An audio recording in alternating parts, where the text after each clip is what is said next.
দূর চাই, চুরি করার জন্য মালিক আমাকে ঘর থেকে ঘাড় ধাক্কা দিয়ে বের করে দিছে। এখন সকাল থেকে দুপুর হয়ে গেল, কিছুই খেতে পারতেছি না। পেটের মধ্যে প্রচুর ক্ষুধা লাগছে। কি আর করব, এখানে একটু চুপ করে বসে থাকি। এই এখানে তো কিছুই ছিল না, হঠাৎ করে এই ফলমূল কোত্থেকে চলে এলো? কি সর্বনাশ! এখানে আবার ভূত নাই তো রে? এইদিকে আবার পেটে ক্ষুধা লাগছে, এগুলা দেখে খেতে মন চাচ্ছে, কিন্তু এগুলো তো গায়ে ভিয়াইছে। ও হঠাৎ যদি ভূতেরা এগুলা রেখে যায়, এগুলা খাওয়ার পর আমি অজ্ঞান হয়ে যাই, তারপর যদি ভূত এসে আমার গার মোরকা তখন কি হবে রে? ওরে বাবা, কি করি? তোর পেটের ক্ষুধা পেটেই থাকুক, আমি আমার জান বাঁচাই, এখান থেকে এক দৌড় দিয়ে পালাই। এই কিসের সাথে ঢুসকেলাম? কি সর্বনাশ! এটা কি দেখছি আমি?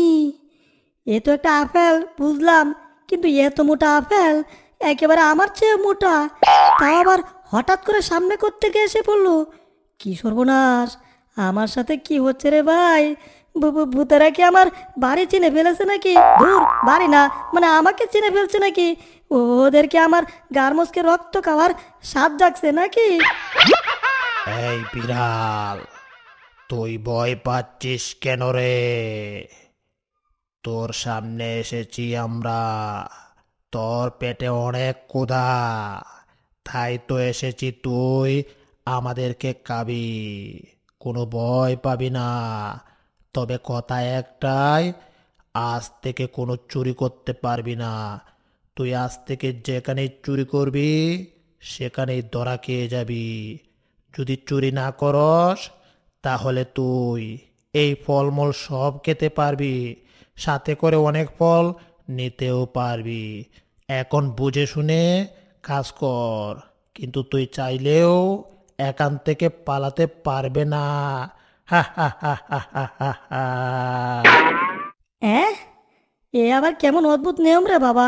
আমি নাকি এখান থেকে পালাতেও পারবো না, মানলাম। এখন এগুলা খাই, এরপরে নাকি আমি আর চুরি করতে পারবো না? এ ভাই, আমার তো চুরি করা অভ্যাস হয়ে গেছে, চুরি না করে তো আমি থাকতেও পারবো না। একদিন যদি আমি চুরি না করি ভাই, রাতে ঘুমাতেই পারি না, শরীরটা আমার ম্যাজ ম্যাজ করে। যখনই একটা চুরি করি তখন একটু ভাল লাগে, কিন্তু এখন তো আবার বড় বিপদে পড়ে গেলাম।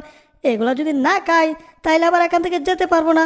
দেখবো যে হঠাৎ ওরা এসে আমার ঘাড় মস্কালো, তারপর ওরা আমার রক্ত চুষে গেল, এতে কি হলো?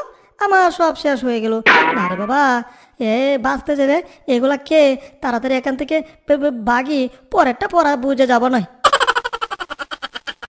ওরা কি করবে? আমি কোথায় চুরি করব না করব ওরা কি জানতে পারবে? জানতে পারবে না। তাই এখান থেকে এবার এগুলা কে ওদেরকে বাইল দিয়ে এখান থেকে পটে পড়ি। যাক বাবা, খাওয়া শেষ, এখানে আর এক মুহূর্ত তাকা যাবে না। কয়েকটা ফল নিয়ে এক দৌড় দিয়ে এখান থেকে পালাই। 1 2 3। ওরে বাবা রে, চাচা তুই যাচ্ছিস জানবাসা রে। এই যে বন্ধুগণ, মজার বিষয়গুলো দ্বিতীয় পর্বতে রয়েছে, তাই তুমি যদি মজার দ্বিতীয় পর্বটা দেখতে চাও তাহলে এখনই এই ভিডিওতে লাইক করো আর চ্যানেলটাকে সাবস্ক্রাইব করে কমেন্টে লিখে দাও পার্ট 2, তাহলে মজার দ্বিতীয় পর্বটা আমি আপলোড দেওয়ার সাথে সাথেই তুমি পেয়ে যাবে। ধন্যবাদ।